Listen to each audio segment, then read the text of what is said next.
Bem-vindo à série de devocionais IPP. Hoje estou trazendo mais um episódio da série União com Cristo. Nesse terceiro episódio será tratado a união dos eleitos na morte de Cristo. Nessa doutrina, o eleito é habilitado a ser unido a Cristo quando da aplicação da salvação a Ele. O primeiro ponto a ser abordado sobre isso é a imputação do pecado. Na morte de Cristo, ele recebeu a imputação do pecado para que a igreja pudesse, através dele, pagar a sentença pelo pecado que foi a morte eterna. Essa etapa no processo da união é fundamental porque o homem precisava se tornar limpo como se nunca tivesse cometido pecado algum. É o conhecido retorno ao estado de inocência, para se reaproximar de Deus, que não pode nem ser tentado, porque nenhum pecado se aproxima de Deus. Então, ser unido a Ele, uma vez que a união com Cristo é união com o próprio Deus.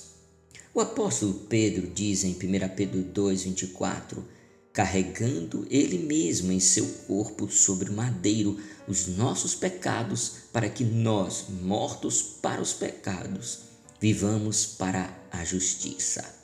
Percebam que Pedro diz, nós mortos, ensinando que a morte de Cristo foi a morte dos eleitos de Deus. Isso só pode acontecer pelo que já foi dito anteriormente, que Cristo foi unido ao eleito recebendo sua culpa.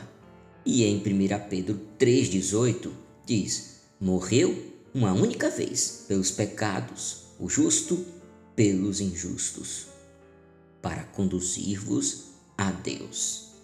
A despeito da nossa união ter decorrido dessa terrível substituição, digo isso pelo que Jesus padeceu, mas o maior benefício dela foi a satisfação do pagamento da culpa que nossas transgressões exigiam.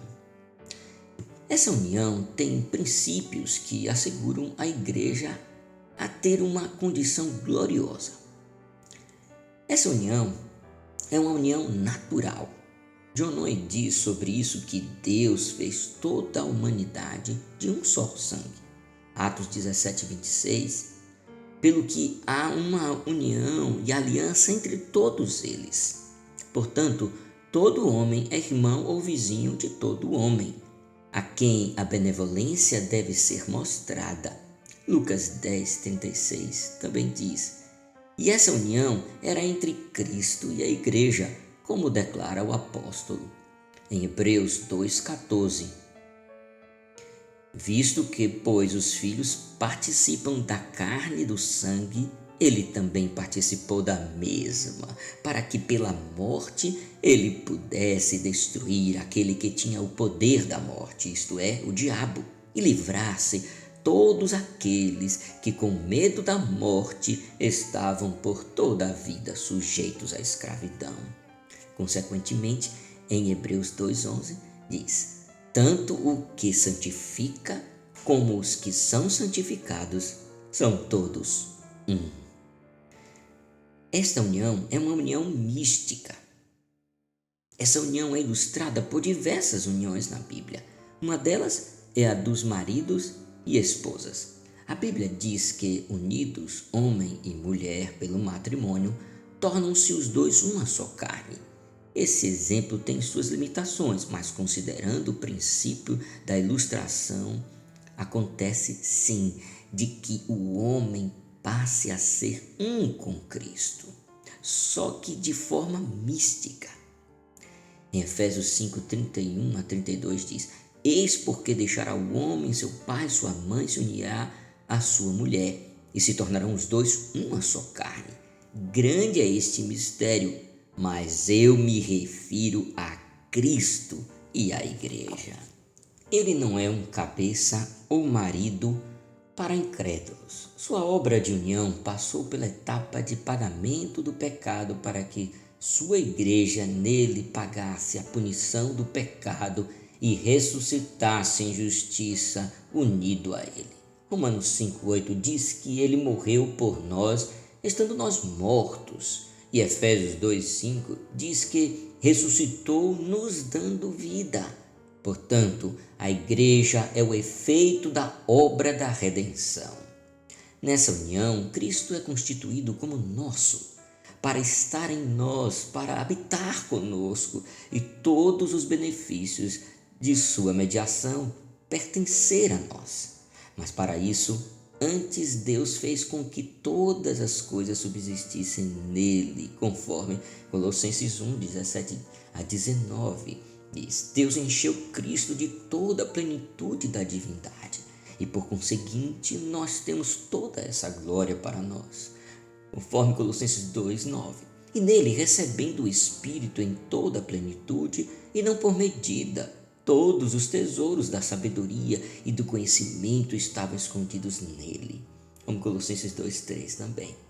E ele foi preenchido com as riquezas insondáveis da graça divina, conforme Efésios 3, de 8 a 11. Depois de tudo o que foi falado até aqui, não resta dúvida que essa obra não foi feita por quem não pode fazer valer seu propósito de tornar o homem puro e santo e aceitável pela nova vida em Cristo. Só dessa forma, não tornar no sentido de que o homem seja melhorado, não, mas uma nova vida, a vida de Cristo no homem. Por isso essa união nos transforma em relação ao pecado. Em João 3,6, o próprio Senhor Jesus Cristo fala de um nascimento do Espírito e no verso 21 ele diz que esse pratica a verdade porque as suas obras são feitas em Deus. Esta é uma referência fortíssima da união com Cristo. Meus queridos, são tantos os textos que falam dessa união e, consequentemente, transformação para uma vida de prática da verdade, que passaríamos horas aqui citando, mas apenas mais um fecha com chave de ouro nossa devocional. É Romanos 6, de 3 a 8. Ou porventura ignorais que todos nós que fomos batizados em Cristo Jesus, fomos batizados na morte. Fomos, pois, sepultados com ele na morte pelo batismo, para que, como Cristo foi ressuscitado dentre os mortos pela glória do Pai, assim também andemos nós em novidade de vida. Porque se fomos unidos com ele na semelhança da sua morte, certamente o seremos também na semelhança da sua ressurreição. Sabendo isto, que foi crucificado com ele o nosso velho homem, para que o corpo do pecado seja destruído, e não sirvamos o pecado como escravos, porquanto quem morreu está justificado do pecado. Ora, se já morremos com Cristo, cremos que também com ele viveremos, sabedores de que, havendo Cristo ressuscitado dentre os mortos, já não morre, a morte já não tem domínio sobre ele, pois quanto a ter morrido, de uma vez para sempre morreu para o pecado, mas quanto a viver, vive para Deus. Assim também vós considerai-vos mortos para o pecado, mas vivos para Deus em Cristo Jesus.